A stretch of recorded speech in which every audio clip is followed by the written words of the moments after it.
Jam on toast! Oh, hi guys, welcome to the Jam. Camera Des, and today the toast is to Kite.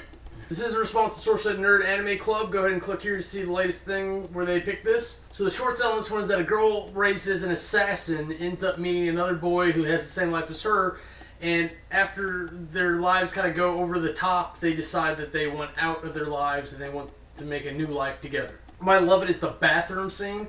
That is one of the most memorable anime scenes ever. Hell, Gwen Stefani even used it for a music video.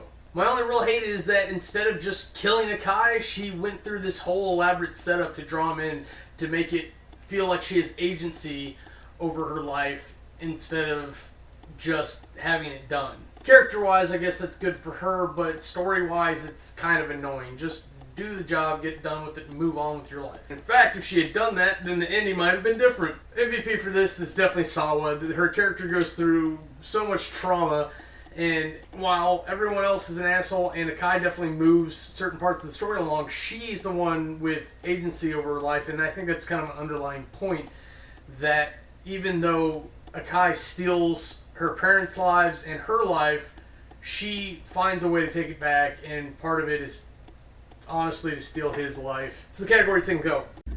Aesthetics. I've heard a lot of people complain about the art styling for this, and it is kind of an older one. It's in the 90s, which usually means that it has a certain aesthetic to it. But I actually kind of like it. The blood looks super thick. And I've heard people complain about that too, that the blood looks funny, and I think that's what it is just they drew to be really thick.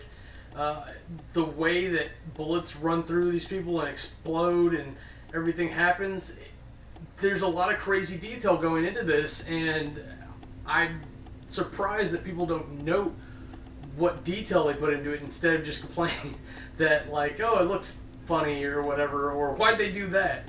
Everything in here is done for a purpose, and they do kind of represent that in the visuals. Aesthetics gets a 90. Character development.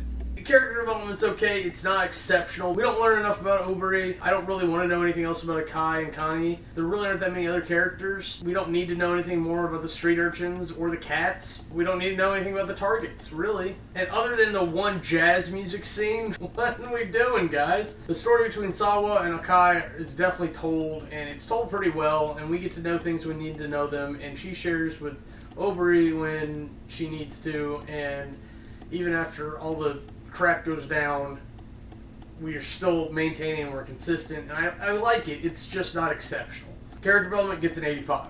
Storyline. This is a fantastic story.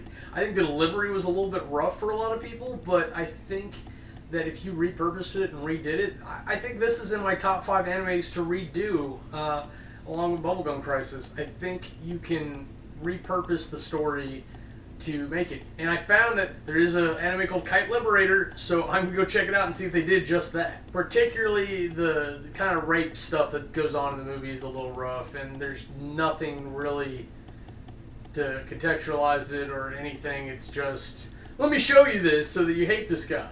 And that's all it is. Storyline gets a 90. Compulsion. This is a fantastic anime to me. I always like seeing it. It's not one that I have to sit there and watch, though. I can always stop and come back, because really it goes in bursts. And you have the different scenes with the action, and then you have the different scenes with deep story going on. And they separate really well to the point where it's like, okay, I can pause it here, I'll get up and do some stuff, I'll come back and I'll start it up again later. So the Compulsion's really weird because it runs in bursts throughout the movie. But it is only like an hour, so at the same time, you could easily sit through the whole thing and not have a problem. Compulsion gets an 85. Now, if you total all that together, you get an 87.5. For my rep review, I gotta say that makes it kind of a top tier, but it's not for everyone. Hands down, it's not for everyone. Please exercise a little bit of caution. If you are squeamish against violence or sexual abuse, do not watch this. Otherwise, watch this. I'm not going to say have a good time, because it's a really intense anime. And it's one of those things that's going to make your brain tick, it's going to make you feel things, and you're going to get blown away by the action because things are getting more intense. They're turning up the scale for the missions. Their lives are just getting out of hand, and it's shown in how these missions kind of get botched. But they find each other, and there's some nice stuff mixed into all the crazy shit, kind of like real life. But that's it for me. I'm Cameron. Have a nice day. If you want to see anything else we're up to, go ahead and click the annotations, and they'll take you to our other channels.